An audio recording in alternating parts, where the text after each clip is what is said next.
نحمدہ نصلی و نسلم علی رسولہ الکریم اما بعد۔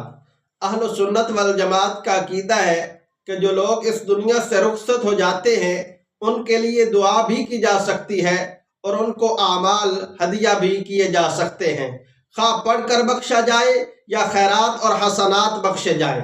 میت کے لیے نماز جنازہ اور دیگر مواقع پر دعا کرنا قرآن و حدیث کی بہت ساری نصوص سے ثابت ہے۔ اعمال کا ایصال ثواب بھی کئی صحیح احادیث سے ثابت ہے۔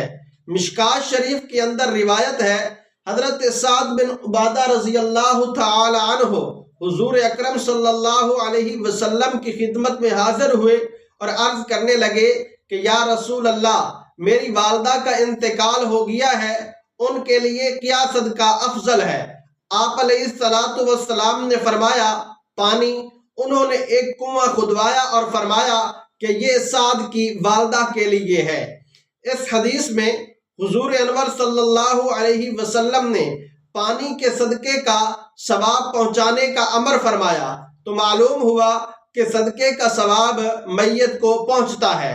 حضرت ابو ہریرہ رضی اللہ تعالی عنہ سے مسلم شریف کے اندر روایت ہے کہ ایک آدمی حضور علیہ السلام کے پاس حاضر ہوا اور اس نے پوچھا کہ یا رسول اللہ، میرے والد کا انتقال ہو گیا ہے، انہوں نے اپنے پیچھے مال تو کافی سارا چھوڑا ہے مگر کوئی وصیت نہیں کی ہے، اگر میں ان کی جانب سے صدقہ و خیرات کر دوں تو کیا ان کے گناہوں کے لیے معافی کا ذریعہ بن جائے گا؟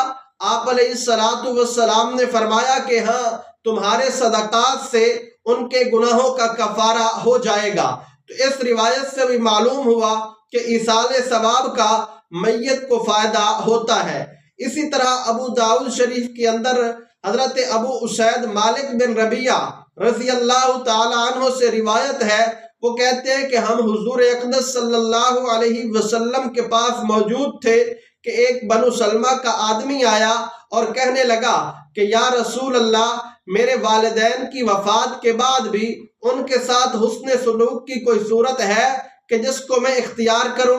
آپ علیہ السلام نے فرمایا الصلاۃ علیہما والاستغفار لہما، کہ ان کے لیے دعا و استغفار کرنا، ان کے بعد ان کی وصیت کو نافذ کرنا، ان کے متعلقین سے صلہ رحمی کرنا، ان کے دوستوں سے عزت کے ساتھ پیش آنا۔